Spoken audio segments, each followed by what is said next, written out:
everyone, Nut Free Mama here. Today I'm going to show you how to make bunny paw print cookies. Alright, let's start off with our ingredients. For our cookie dough, you need 1 cup of butter softened, which is 2 sticks.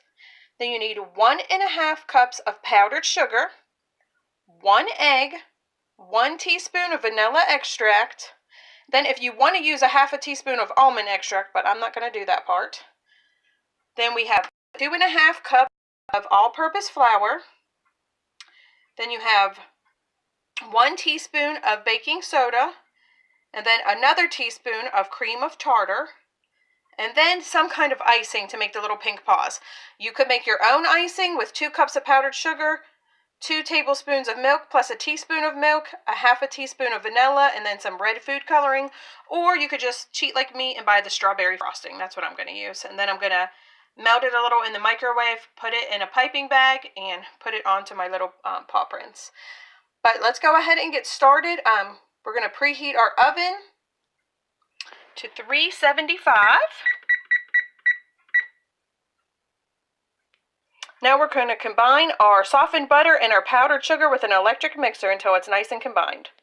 Alright, that looks good. So we're going to add our egg and our vanilla and mix it again. Alright, now we are going to add our dry ingredients, and I'm just going to do my flour a little at a time so it doesn't make a huge mess. Okay, that is nice and combined. So now we are going to line a baking sheet with parchment paper, and we're going to get tablespoon sizes of tablespoon size balls and just roll those in your hand. And then we're going to make, for every 1 tablespoon size ball, you need 3 teaspoon size balls. Okay, my first 6 are ready to go into the oven. As you can see how I did it. The dough is pretty sticky, so if you spray your hands or wet it, it's a lot better. Wet your hands, I mean, not it.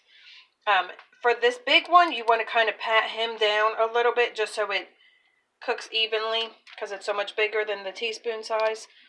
And then you want to leave a little space, because remember, these are going to spread.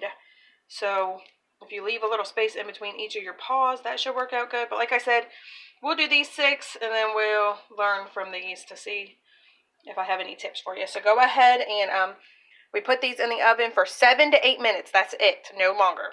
Okay, all of my cookies are finally out of the oven, and they're cooling off.